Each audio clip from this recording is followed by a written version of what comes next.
도로시와 그녀의 동료들은 이 모든 시간 동안 울창한 숲을 걷고 있었다. 길은 여전히 노란 벽돌로 포장되어 있었지만 이것은 나무에서 말라붙은 나뭇가지와 죽은 잎으로 많이 덮여 있었고 걷는 것은 전혀 좋지 않았다. 숲의 이 부분에는 새가 거의 없었다. 새들은 햇살이 가득한 열린 시골을 좋아하기 때문이다. 하지만 가끔씩 나무 사이에 숨은 야생 동물이 으르렁거리는 소리가 들렸다. 이 소리는 어린 소녀의 심장을 빨리 뛰게 했다. 그녀는 그 소리가 무엇인지 몰랐기 때문이다. 하지만 토토는 알고 있었고 도로시 옆으로 가까이 걸어갔고 짖지도 않았다. 우리가 숲을 빠져나가기까지 얼마나 걸릴까? 아이가 양철 나무꾼에게 물었다. 알 수 없어. 그가 대답했다. 에메랄드 시티에 가본 적이 없거든. 하지만 아버지는 내가 어렸을 때 한 번 가보셨는데 위험한 나라를 지나는 긴 여행이라고 하셨어. 하지만 오즈가 사는 도시에 가까울수록 나라가 아름답다고 하셨어. 하지만 오일캔만 있으면 두렵지 않아. 허수아비를 해칠 수 있는 건 아무것도 없고 당신은 이마에 선한 마녀의 키스 자국을 가지고 있고 그게 당신을 해로부터 보호해 줄 거야. 하지만 토토, 소녀가 불안하게 말했다. 그를 보호할 건 뭐야? 그가 위험에 처해 있다면 우리가 직접 그를 보호해야 해. 양철 나무꾼이 대답했다. 그가 말을 하자마자 숲에서 끔찍한 포효가 터져 나왔고 그 다음 순간 거대한 사자가 길로 뛰어들었다. 그는 한 발로 허수아비를 도로 가장자리로 빙빙 돌게 한 다음 날카로운 발톱으로 양철 나무꾼을 때렸다. 하지만 사자는 놀랍게도 양철 나무꾼이 길에 쓰러져 움직이지 않고 누워 있었음에도 불구하고 양철 나무에 아무런 위협도 남길 수 없었다. 작은 토토는 이제 마주해야 할 적이 생겨서 사자를 향해 짖으며 달려갔고 그 거대한 짐승은 개를 물려고 입을 벌렸는데 토토가 죽을까봐 두려워한 도로시는 위험을 모른 채 달려가 사자의 코를 잇는 힘껏 때리면서 소리쳤다. 토토를 물지 마. 너 같은 큰 짐승이 불쌍한 작은 개를 물다니 부끄러운 줄 알아야지. 사자는 도로시가 때린 코를 발로 문지르면 단 그를 물지 않았어. 라고 말했다. 아니, 하지만 당신은 입을 벌리고 있었잖아. 그녀가 반박했다. 당신은 겁쟁이에 불과해. 알아. 사자가 부끄러워서 고개를 숙이며 말했다. 나는 항상 알고 있었어. 하지만 어떻게 도울 수 있을까? 모르겠어. 확신해. 당신이 불쌍한 박제된 사람을 때린다고 생각해봐. 사자는 놀라서 박제된 거야. 라고 물었다. 그는 그녀가 허수아비를 들어올려 발로 세우고 그녀가 허수아비를 다시 두드려서 모양을 잡는 것을 지켜보았다. 물론 그는 짜증나. 도로시는 여전히 화가 난 채로 대답했다. 그래서 그는 그렇게 쉽게 넘어갔어. 사자가 말했다. 그가 그렇게 빙빙 도는 것을 보고 놀랬어. 다른 사람도 박제된 거야. 아니, 도로시가 말했다. 그는 주석으로 만들어졌어.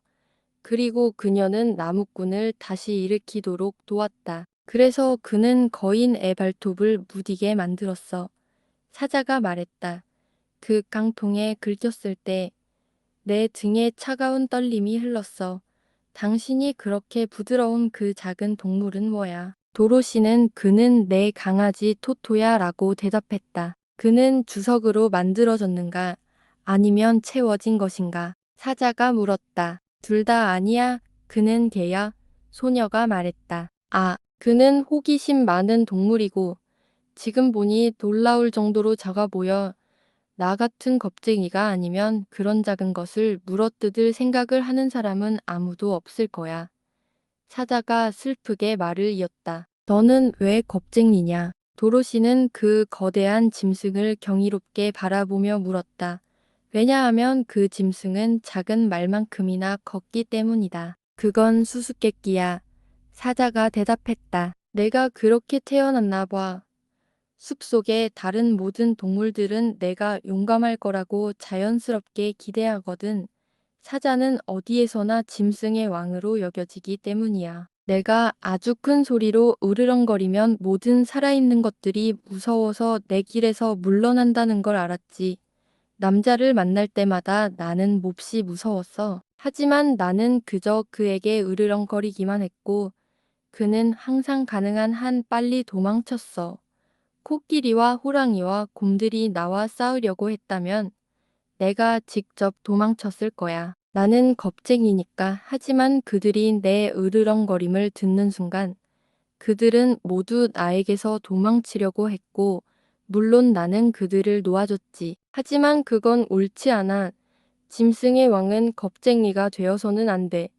허수아비가 말했다. 알아.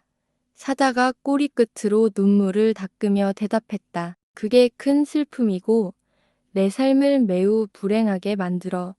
위험이 닥치면 심장이 빨리 뛰기 시작해. 아마 당신은 심장병을 앓고 있을 거야. 양철나무꾼이 말했다. 그럴 수도 있다고 사자가 말했다. 만약 당신이 있다면 양철나무꾼이 말을 이었다. 당신은 기뻐해야 해.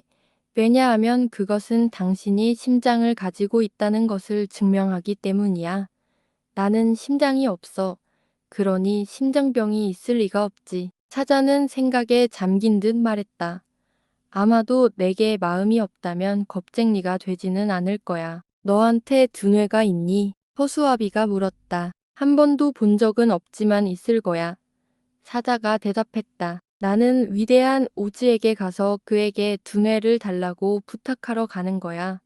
허수아비가 말했다. 내 머리는 지프로 채워져 있으니까. 그리고 나는 그에게 심장을 달라고 부탁할 거야.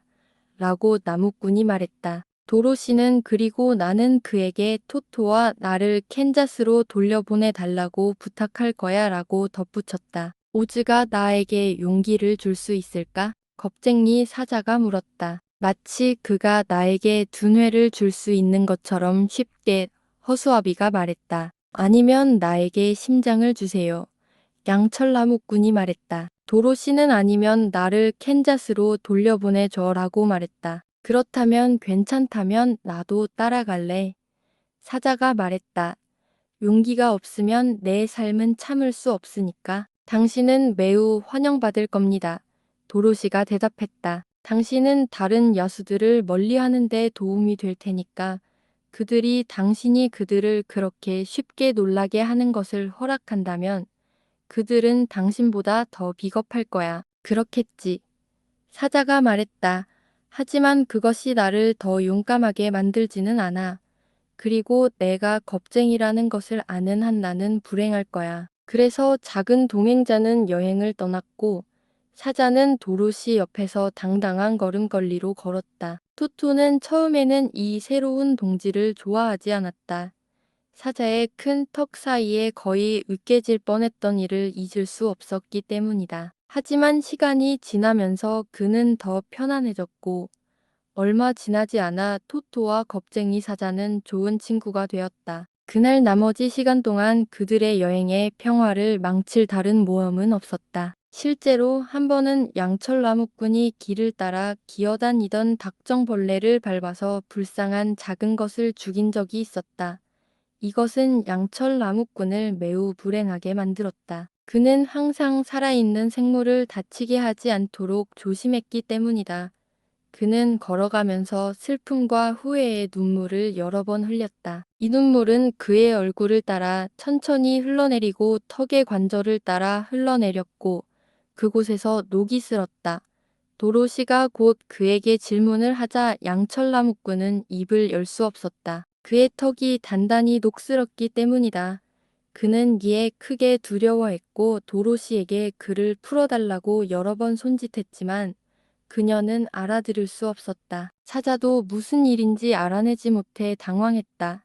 하지만 허수아비는 도로시의 바구니에서 기름통을 뺏어와 나무꾼의 턱에 기름을 바르자 잠시 후 그는 전처럼 잘 말할 수 있었다. 이게 나에게 교훈이 될 거야. 그가 말했다. 내가 발을 디딘 곳을 봐.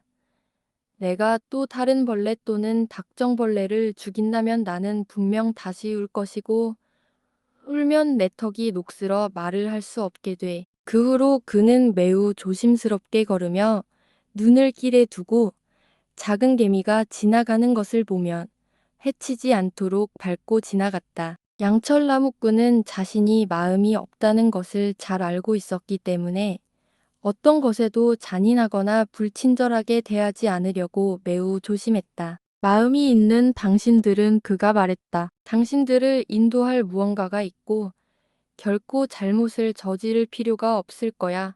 하지만 나는 마음이 없으므로 매우 조심해야 해.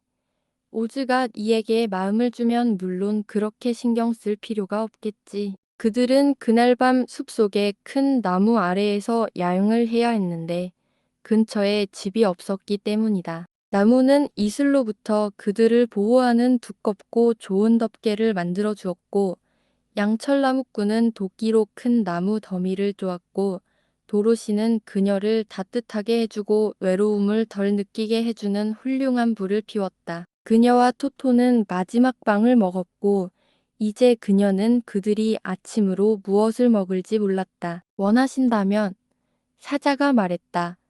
숲으로 가서 사슴을 한 마리 잡아올게. 당신은 불에 구워 먹을 수 있어. 당신의 취향이 너무 특이해서 조리된 음식을 선호하시니까 그러면 아주 맛있는 아침 식사를 할 수 있을 거야. 그러지 마. 제발 그러지 마.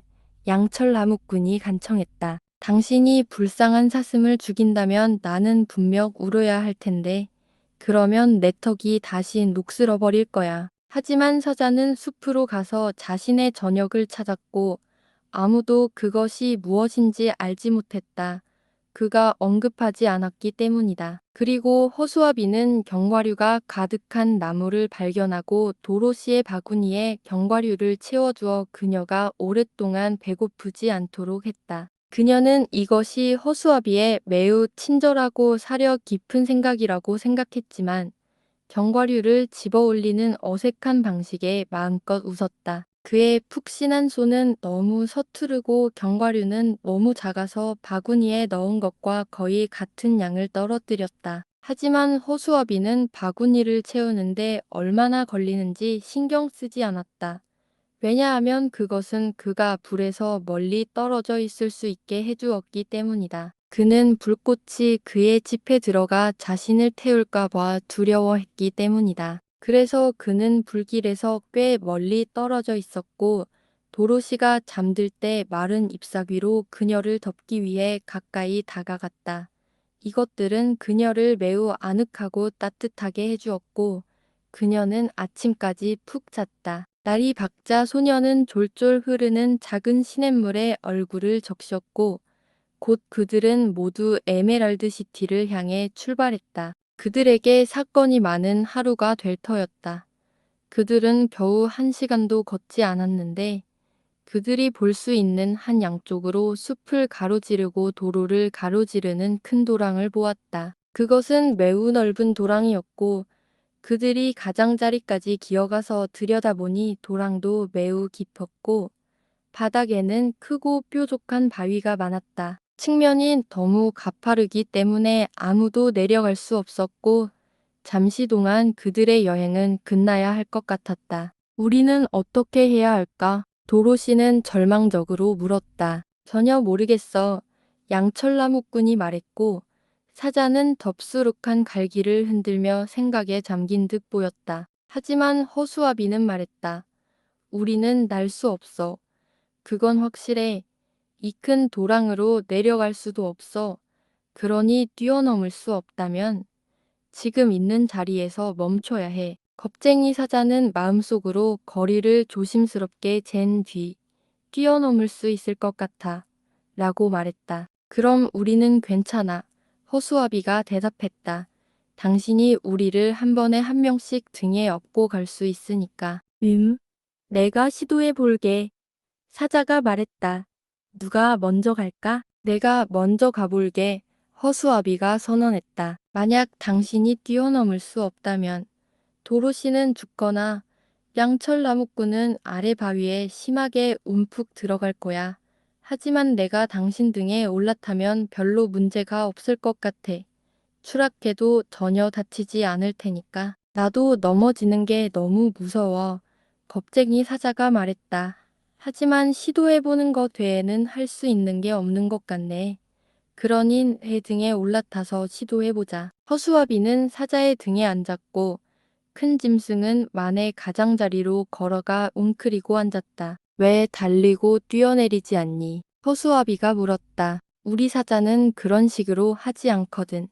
그가 대답했다. 그러고 나서 그는 큰 도약을 한 후 공중으로 솟아올라 반대편에 안전하게 착지했다. 그들은 모두 그가 얼마나 쉽게 해냈는지 보고 매우 기뻐했고 허수아비가 등에서 내려온 후 사자는 다시 도랑을 가로질러 뛰어올랐다. 도로시는 자신이 다음으로 갈 것이라고 생각했다. 그래서 그녀는 토토를 팔에 안고 사자의 등에 올라타 한 손으로 그의 갈기를 꽉 잡았다. 다음 순간 그녀는 공중을 날고 있는 것 같았다. 그리고 생각할 시간도 없이 그녀는 반대편으로 안전하게 올라갔다. 사자는 세 번째로 돌아가서 양철나무꾼을 데려왔고 그들은 모두 잠시 앉아서 사자에게 쉴 기회를 주었다. 그의 큰 도약으로 인해 숨이 가빠졌고 너무 오래 달려온 큰 개처럼 헐떡거렸다. 그들은 이쪽에 숲이 매우 울창한 것을 발견했고 어둡고 우울해 보였다. 사자가 쉬고 난 후 그들은 노란 벽돌길을 따라 걷기 시작했고 각자 마음속으로 숲 끝까지 가서 다시 밝은 햇살을 볼 수 있을지 조용히 궁금해했다. 그들의 불편함을 더하기 위해 그들은 곧 숲 깊은 곳에서 이상한 소리를 들었고 사자는 그들에게 칼리다족이 사는 곳이 이 지역이라고 속삭였다. 칼리다가 뭔데요? 소녀가 물었다. 그들은 곰 같은 몸과 호랑이 같은 머리를 가진 괴물 같은 짐승이야. 사자가 대답했다. 그리고 발톱이 너무 길고 날카로워서 토토를 죽이는 것만큼 쉽게 나를 둘러 찢을 수 있어. 나는 칼리다족이 정말 무서워. 당신이 그럴 거라는 건 놀랍지 않아. 도로시가 대답했다. 그들은 무서운 짐승일 거야. 사자가 대답하려던 순간 갑자기 길 건너편에 있는 또 다른 에 다다랐다. 하지만 이 만은 너무 넓고 깊어서 사자는 당장 뛰어넘을 수 없다는 것을 알았다. 그래서 그들은 앉아서 무엇을 해야 할지 고민했고 허수아비는 진지하게 생각한 끝에 이렇게 말했다. 여기 큰 나무가 있는데 도랑 가까이에 서 있어. 양철나무꾼이 그것을 베어서 반대편으로 떨어뜨릴 수 있다면 우리는 쉽게 걸어서 건널 수 있을 거야. 그거 최고의 아이디어야. 사자가 말했다. 너는 머리에 집 대신 두뇌가 있는 줄 알았어. 나무꾼은 즉시 일을 시작했고 그의 도끼는 너무 날카로워서 나무는 곧 거의 잘려나갔다. 그러자 사자는 튼튼한 앞다리를 나무에 대고 온 힘을 다해 밀었고 큰 나무는 천천히 기울어져서 도랑을 가로질러 쿵 하고 떨어졌고 꼭대기 가지는 반대편에 있었다. 그들이 이 기이한 다리를 건너려고 할 때 날카로운 으르렁거리는 소리가 나서 모두 고개를 들었고 깜짝 놀란 것은 곰 같은 몸과 호랑이 같은 머리를 가진 두 마리의 거대한 짐승이 자신들을 향해 달려오는 것을 보았다. 그들은 칼리다족이야. 겁쟁이 사자가 떨기 시작하며 말했다. 빨리! 허수아비가 소리쳤다. 건너가자. 그래서 도로시가 먼저 가서 토토를 팔에 안고 양철나무꾼이 뒤따랐고 허수아비가 그 다음이었다. 사자는 확실히 두려웠지만 칼리다족을 향해 돌아섰고 그는 너무나 크고 무서운 포효를 했고 도로시는 비명을 지르고 허수아비는 뒤로 넘어졌고 사나운 짐승들조차도 멈춰서서 그를 놀라서 바라보았다. 하지만 그들이 사자보다 크다는 것을 보고 그들이 둘이고 자신은 하나뿐이라는 것을 기억한 칼리다족은 다시 앞으로 돌진했고 사자는 나무를 건너 그들이 다음에 무엇을 할지 보기 위해 돌아섰다. 잠시도 멈추지 않고 사나운 짐승들도 나무를 건너기 시작했다. 그리고 사자는 도로시에게 말했다. 우리는 길을 잃었어. 그들은 날카로운 발톱으로 우리를 산산조각 낼 거야. 하지만 내 뒤에 바싹 붙어 서 있어. 내가 살아있는 한 그들과 싸우겠어. 잠깐만요. 허수아비가 소리쳤다. 그는 무엇을 하는 것이 가장 좋을지 생각하고 있었고, 이제 그는 나무꾼에게 도랑에 그들의 쪽에 있는 나무 끝을 잘라내라고 했다. 양철 나무꾼은 즉시 도끼를 사용하기 시작했고, 두 칼리다가 거의 건너편에 다다랐을 때 나무가 굉음을 내며 구덩이에 쓰러졌고, 흉측하고 우르렁거리는 짐승들도 함께 떨어졌고, 둘 다 바닥에 날카로운 바위에 박살났다. 글쎄요. 겁쟁이 사자가 말하며 안도의 한숨을 길게 쉬었다. 우리가 조금 더 오래 살게 된 것 같아. 다행이야. 살아있지 않다는 건 정말 불편한 일이거든. 그 생물들이 너무 무서워서 아직도 심장이 두근거려. 아, 양철나무꾼이 슬프게 말했다. 나도 뛰는 심장이 있었으면 좋겠다. 이모험은 숲에서 빠져나가고 싶어하는 마음을 그 어느 때보다 더 간절하게 만들었고, 그들은 너무 빨리 걸어가서 도로시는 지쳐서 사자의 등에 올라타야 했다. 그들의 큰 기쁨으로 그들이 더 멀리 나아갈수록 나무가 점점 가늘어졌고, 오후에 그들은 갑자기 그들 바로 앞에서 빠르게 흐르는 넓은 강을 발견했다. 물 건너편에서 그들은 아름다운 나라를 가로지르는 노란 벽돌길을 볼 수 있었고, 푸른 초원에는 밝은 꽃이 점점이 놓여 있었고, 모든 길에 는 맛있는 과일이 가득 매달린 나무가 있었다. 그들은 그들 앞에 이 즐거운 나라가 있는 것을 보고 매우 기뻤다. 어떻게 강을 건널까? 도로시가 물었다. 그건 쉽게 할 수 있어. 허수아비가 대답했다. 양철나무꾼이 우리를 위해 뗏목을 만들어야 해. 그러면 우리는 반대편으로 떠내려갈 수 있어. 그래서 나무꾼은 도끼를 들고 작은 나무를 베어 뗏목을 만들기 시작했고, 그가 이 일에 분주한 사이 허수아비는 강둑에서 훌륭한 과일이 가득한 나무를 발견했다. 하루 종일 견과류만 먹었던 도로시는 기뻐했고, 익은 과일을 푸짐하게 먹었다. 하지만 뗏목을 만드는 데는 시간이 걸리고, 양철나무꾼처럼 근면하고 지치지 않는 사람이라도 밤이 되어도 일은 끝나지 않았다. 그래서 그들은 나무 아래에서 아늑한 장소를 찾았고 아침까지 푹 잤다. 그리고 도로시는 에메랄드 시티와 곧 그녀를 다시 자신의 집으로 돌려보낼 좋은 마법사 오즈를 꿈꿨다. 다음 날 아침 상쾌하고 희망에 가득 차서 깨어났고, 도로시는 강가 나무에서 복숭아와 자두를 공주처럼 아침 식사로 먹었다.